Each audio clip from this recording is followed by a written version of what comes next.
Hello, true duelists. It's YGOstrat's Yu-Gi-Oh! Single card history. We're going to be talking about some of the cards that have impacted Yu-Gi-Oh! Throughout the years, and some of the other ones that didn't. Today's card, the most beloved floodgate in the game, Skill Drain. Skill Drain was first released in the TCG as a rare print in 2003's Dark Crisis, with notable reprints to date including a Peasant Rare in the 2008 Gold Series, an Ultra Rare in Turbo Pack Booster 8 in 2012, an Ultra Rare Lost Art print in 2019, an Ultimate Rare print in OTS Pack 19 in 2022, and because time is a flat circle, it got another rare printing again in Dark Crisis, but this time in 2023 for the 25th anniversary of the game. For time on the ban list, the card was first hit on the list being semi-limited on the March 2010 ban list, before going back to 3 a year later on the March 2011 ban list. It would stay there for about 4 years before Cleaford happened, resulting in the card being limited on the April 2015 ban list, where it stayed up until the February 2022 ban list, where the card was brought to 3 again, to much shock and much dismay. As of this video, it's been there ever since. A continuous trap card, its effect reads: activate this card by paying 1,000 life points. Negate the effects of all face-up monsters while they are face-up on the field, but their effects can still be activated. As is tradition in Yu-Gi-Oh!, it's pretty damn simple, and it's pretty damn powerful. Yu-Gi-Oh! Is a game with 3 primary card types, the monsters, the spells, and the traps, and while in a perfect world they'd all be about equal, monsters and their effects have always had a very strong edge, and spells have been wonderful blowout for about as long as they've existed. And while trap strengths have waned in the modern game, they've fluctuated over the years, and only a select few have truly been great from day one, and Skill Drain here is one of them. Awful to play against though, I fucking hate this card. One of the simplest ways to play Yu-Gi-Oh! Is affectionately referred to as Unga Bunga. Bigger number hit harder, and reducing the game to just big numbers means as long as you can keep the biggest number, you can win. So get ready for a whole lot of that coming up, because it's been 20 years of using this card, and my god were people abusing it. Early on, Skill Drain Beatdown was simple enough of a deck to see play sporadically, and I can assure you that playing 3 copies of Skill Drain and a bunch of 2300 4-star beaters was a thing. But the card's first recorded tops that I was able to find myself would come in burn decks. A number of players took this style of deck to Shonen Jump Championships, playing 3 apiece of Skill Drain and Wave Motion Cannon. The deck usually played a conga line of fools in the form of Mystic Tomatoes, and stall cards such as Messenger of Peace, Swords of Revealing Light, and even Wall of Revealing Light. And if you were able to get an attack through, you could expect a copy of Magic Cylinder or Dimension Wall to, wouldn't you believe it, burn ya. All to stall out and get counters on cannon for game, and of course, utilizing Skill Drain to make sure the opponent couldn't use their monster effects to interrupt your plays or try and break your board. Beyond this cheesy little deck though, it wasn't doing a ton of things in the metagame at large. This changed with no shock in the first Tier 0 format of the game. Dark Armed Dragon was nutty, and by the time we hit Teledad, you're looking at what's probably one of the most well-known decks of the game's earlier history.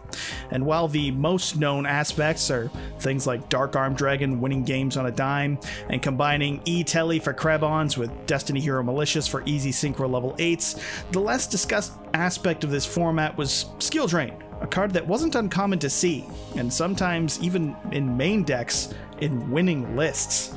Skill Drain, shutting off powerful synchro effects like Colossal Fighter or Goyo Guardian and even Dad itself, it also was able to disrupt starters like Armageddon Knight or Dark Grepher. But what made Skill Drain really cheeky in this format was that it could also be used to help Teledad as much as it could hurt it. Destiny Hero Defender under Skill Drain is a 2700 wall that can just be set and then be thick as shit on the field with no disruption or free advantage for the opponent.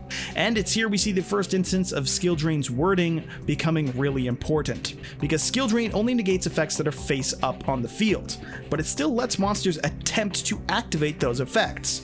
This becomes important with a card like Stardust Dragon, who, in attempting to activate its effect, will retribute itself, which means that its effect ultimately will resolve in the graveyard. So under Skill Drain, Stardust Dragon can use its effect to protect your board from destruction unimpeded, and it makes something like Red Dragon Archfiend into a 3k beater, which is more than a negated Colossal Warrior and can help you to win a game. This wasn't an uncommon side deck at the time, and it even saw main deck success by the likes of one Jeff Jones, helping him to win Shonen Jump Champion Anaheim in 2009. After Teledad's fall, the next deck to play it would be TG Stun, staying true to the name and strategy of stun decks in general, and, you know, Skill Drain. It would play TG Striker and Warwolf for some cute synchro plays, but it's best remembered, or worst remembered, for normal summoning a TG Rush Rhino and using it as a 2k beater as your normal, and ideally equipping it with a copy of Horn of the Phantom Beast, which would give it 800 attack and get it draws when it destroyed a monster in battle, which meant if Skill Drain was up, you were looking at a 2400 beater that got you free draws, all while the opponent couldn't activate a single monster effect. This, coupled with cute text like TG1 EM1 to serve as a creature swap after giving them a Warwolf, meant you could steal their monster, beat over your own Warwolf, and get a search with it in the end phase. And no matter what sorts of plays you were doing, 9 times out of 10, you wanted the Floodgate on board while you were doing them. Around the same time, Dark World Structure Deck would be released, giving them a copy of Grapha, and that ultimately saw play to not just Dark World in the meta, but Dark World with Skill Drain. The deck had no trouble drawing a good 10 or more cards in a turn, and the end board more often than not was simply a Grapha or 3, boosted by their then new field spell to be a 3k beater. And since the strongest monster effects for Dark World are the ones that activate when discarded for card effect, a search with Snow or a pop through Grapha was wholly unimpeded. This made it so that with a Skill Drain face up, Dark World could easily break your board with their monster effects while you couldn't use yours. Which, fun fact, can lead to some very fun and interactive games. Thank you, Nick. I don't miss this deck. Still, this was a very common tech in Dark World in 2011, and it's the worst little pink card in Dark World. And in 2011, I feel like that was saying a lot. Skill Drain also reared its ugly head in the next Tier 0 format, or close enough to Tier 0, with Dragon Ruler builds playing the card for many similar reasons that you've already heard. The Dragon Rulers, similar to Dark World, funny enough, were monsters that could activate their effects to disrupt their boards or plays that didn't require them being on the field, such as Blaster being able to pop a card, or Redox being able to revive a monster. This, coupled with the fact that they could all summon themselves to just function as beat sticks, was another plus. And Skill Drain made it so that the Ruler's effects to bounce themselves to hand during the opponent's end phase wouldn't resolve, allowing you to keep them on board for an Xyz play if desired, or simply for those Unga Bunga beats. What's also notable is Skill Drain did shut down Dragon Ruler's one and only real threat that wasn't the mirror in the form of spellbooks. This card could stop Jaugen from being relevant, and even Magician of Prophecy from getting its searches. And even in the mirror, stopping a Big Eyes effect or making the Draco Sack destructible with tokens on board was never a bad thing. This made it a solid side choice or even main deck choice for ruler builds, and that is reflected in the results of tops at the time. This continued into Ruler's weaker versions after they got hit to 1 on the ban list, with decks like Mythic Rulers or Plant Rulers playing the card for much of the same reasons, and also for a reason that would grow to become much more common as the game progressed, because even if Skill Drain did hurt the Mythic Ruler player, it killed the deck it was facing more often than not, and that's enough to win a game sometimes. Skill Drain does also show up in a handful of Fire King decks that did manage to top back in the day, which I have to mention because, my god, topping with a Chicken Bomb, that's a feat in and of itself. Because Chicken Bomb Garunix doesn't need to really blow up the fields to keep floating when you can pop it with things like Circle of the Fire King, and the fact that Barong's search effect, when it's destroyed, is something that resolves in the graveyard, it meant that Skill Drain, while a bit of a pain, wasn't as brutal as it might think for the deck. And this is like the one-time Chicken Bomb top, so I'm giving the shout out. Its next true home after Rulers, though, would ultimately be the one that gets it limited, because in Cleafort, this card was nothing short of stupid.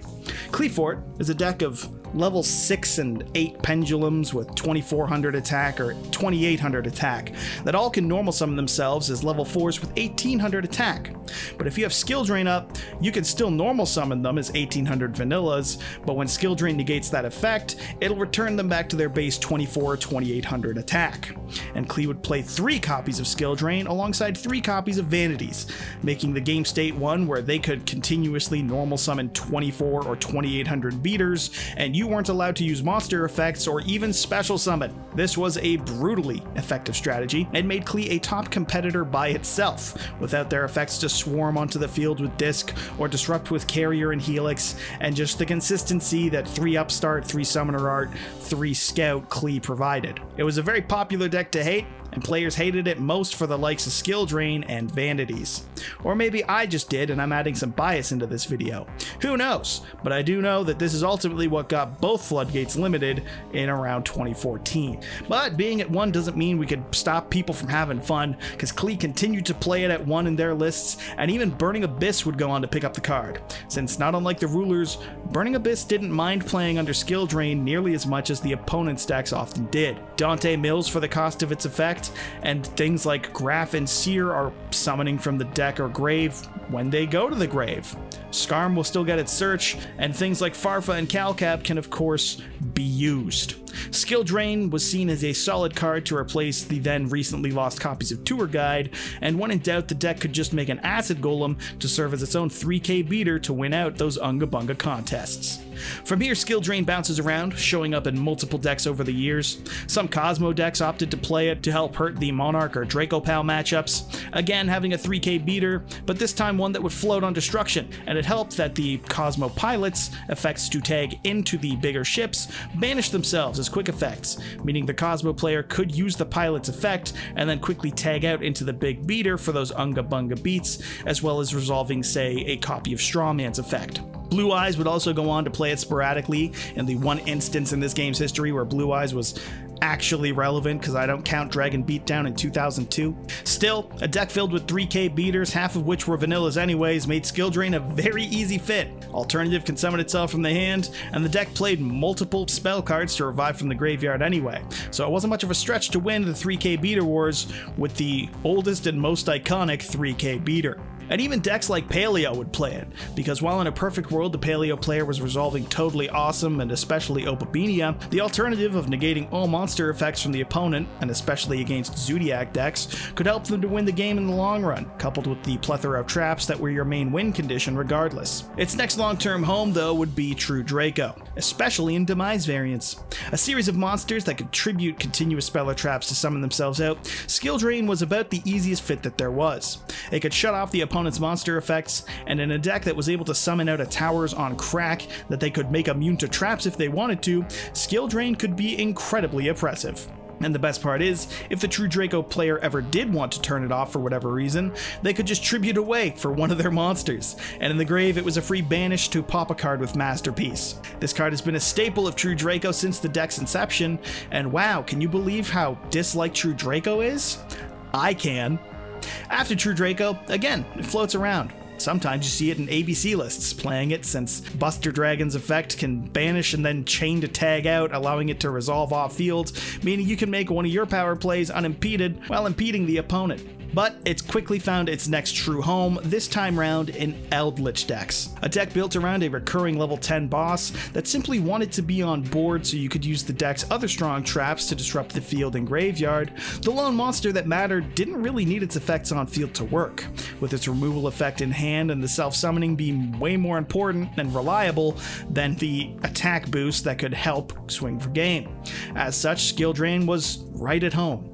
And whether it was played in a deck like Synchro Eldritch during the Hulk Linkcross plays that COVID was most known for, a Dogmatica list to help disrupt extra decks, and abuse Ecclesia and Fleur de Lis for more disruptions, Skill Drain was a solid backup plan for the more combo or monster-oriented builds. And then of course there's the players who opted to play the deck pure, so to say.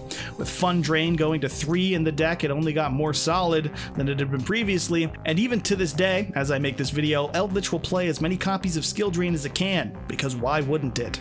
Its gameplay in half the time is to floodgate the opponent out of the game, and Skill Drain's about the best floodgate that there is. Shortly after this, Skill Drain would find a slight role in the Power of the Elements format, with Sprite and Tearlament becoming about the only decks worth playing at the top level.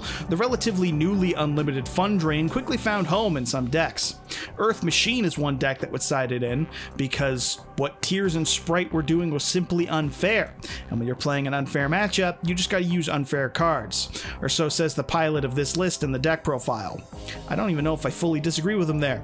But even some Tearlament decks would go to play it in the side, because Tearlament can still make plays using their Grave Effects to fuse, and with Perlarino popping with those same plays, the deck was still able to make boards and disrupt boards even with their effects negated. This quickly became pretty irrelevant with the release of the Ishizu cards, but for a time, Fun Drain was in the format. And so that brings us to today as I'm making this video. Still at 3, there's a new trap deck that uses Skill Drain, and this time round it goes by the name Labyrinth. The new control deck with a stun element, Skill Drain is again right at home.